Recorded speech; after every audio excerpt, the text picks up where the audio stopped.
जयदेव नमो बुद्धाय। कल का दिन तूफान का दिन था, एक तरह से हैरिकन का दिन था, बवंडर का दिन था, क्योंकि मणिपुर में एक वीडियो ऐसी रिलीज हो गई जिसने मानवता को शर्मसार कर दिया, इंसानियत को एक तरह से ख़त्म कर दिया। तो आखिर ये देश में क्या हो रहा है? हमारे यशस्वी प्रधानमंत्री, हमारे विश्व गुरु प्रधानमंत्री दुनिया में घूम रहे हैं, अवार्ड ले रहे हैं, सम्मान ले रहे हैं, लेकिन अपने ही देश के एक हिस्से में औरतों के ऊपर जो अत्याचार हो रहा है, उनके साथ जो नंगा नाच हो रहा है, उनके ऊपर जो क्रूरता हो रही है, इसके ऊपर उनका कोई ध्यान नहीं जाता है। हमारे गृह मंत्री अमित शाह, जिनको भाजपा का चाणक्य कहा जाता है, वो कुछ दिन पहले मणिपुर गए थे, वहाँ 2 दिन रुके थे, लेकिन वो वहाँ क्या मंत्र दे करके आए? क्या वो वहाँ तबाही का मंत्र दे करके आए? क्या वो वहाँ कुकी ईसाइयों पर अत्याचार करने का मंत्र दे करके आए? क्या उन्होंने अभी हिंदुत्व, ये एक नया शब्द गढ़ा है भाजपा ने, आरएसएस ने। हिंदुत्व क्या है? क्या हिंदुत्व वो है जो मणिपुर में हो रहा है? क्या हिंदुत्व वो है जो मुसलमानों पर जुल्म ढाए जा रहे हैं? क्या हिंदुत्व वो है जो अल्पसंख्यकों को और ओबीसी को, एससी एसटी को जो है तमाशा बनाया जा रहा है, उनका मखौल उड़ाया जा रहा है, उनको तबाह किया जा रहा है? क्या ये देश का चरित्र रहा है कभी? नहीं, ऐसा कभी नहीं रहा। ये सिर्फ और सिर्फ अभी है, या फिर पुष्यमित्र शुंग काल में हुआ था, जब पुष्यमित्र शुंग जो एक ब्राह्मण, एक तरह से आतताई था, उसने हजारों बौद्धों को मौत के घाट उतार दिया था। उनको जो है पलायन करने के लिए मजबूर कर दिया था। उनके धर्मस्थल तबाह कर दिए थे, बौद्ध मठ तबाह कर दिए थे, बुद्ध विहार तबाह कर दिए थे। और उसके बाद ऐसा ही मंजर देखने को मिला था आदि गुरु शंकराचार्य के समय पर, जिसने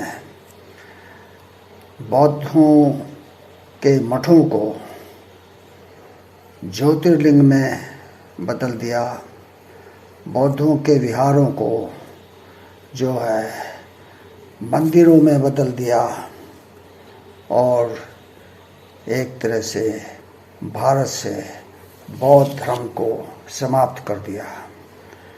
ऐसा ही एक मंजर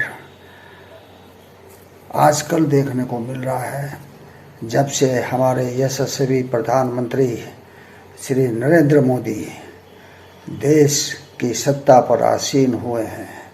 तभी से देश में तबाही मची हुई है, देश गर्त में जा रहा है, देश त्राही त्राही बोल रहा है। लेकिन हमारे यशस्वी प्रधानमंत्री, हमारे विश्व गुरु प्रधानमंत्री देश की तरफ नहीं देख रहे हैं, वो विश्व की तरफ देख रहे हैं। विश्व के लोगों से भाईचारा बढ़ा रहे हैं, विश्व के लोगों से जो है इनामात ले रहे हैं, प्रशंसा ले रहे हैं, सम्मान ले रहे हैं।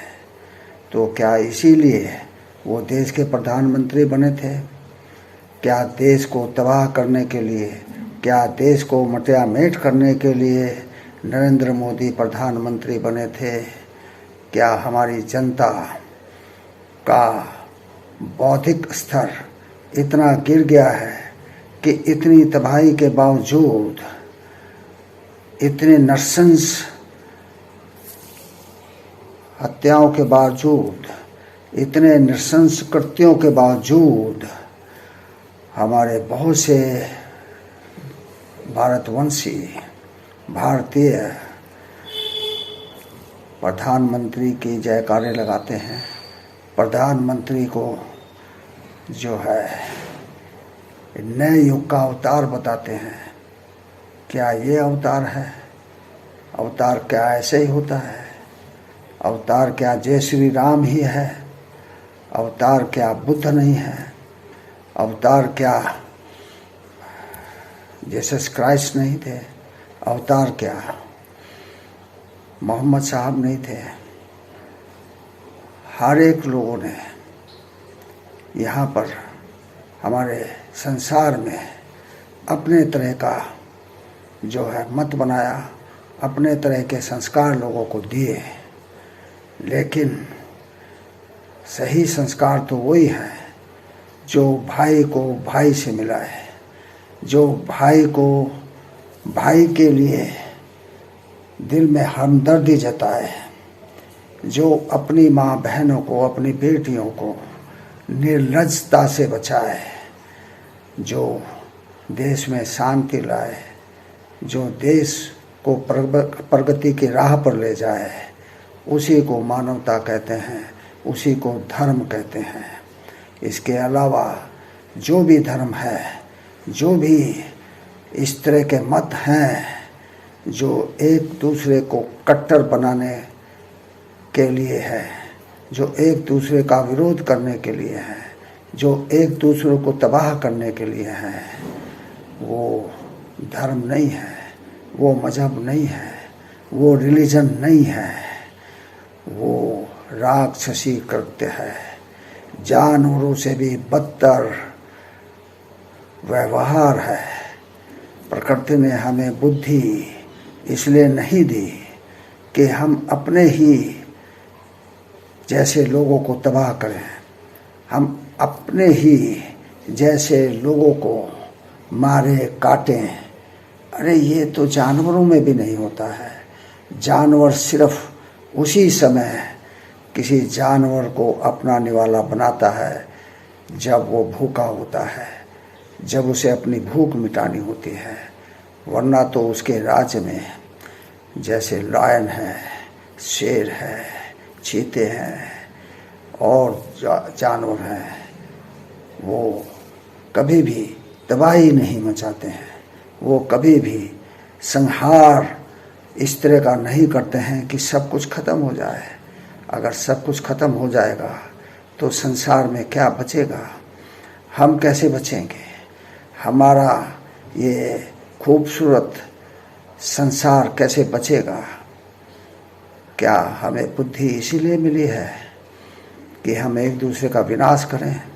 नहीं, बल्कि इसलिए मिली है कि हम एक दूसरे के साथ प्रेम से रहें, एक दूसरे के साथ मिलजुल कर रहें, एक दूसरे के साथ मिलकर एक ऐसा विश्व बनाएं जो खूबसूरत हो, जो ऐसा हो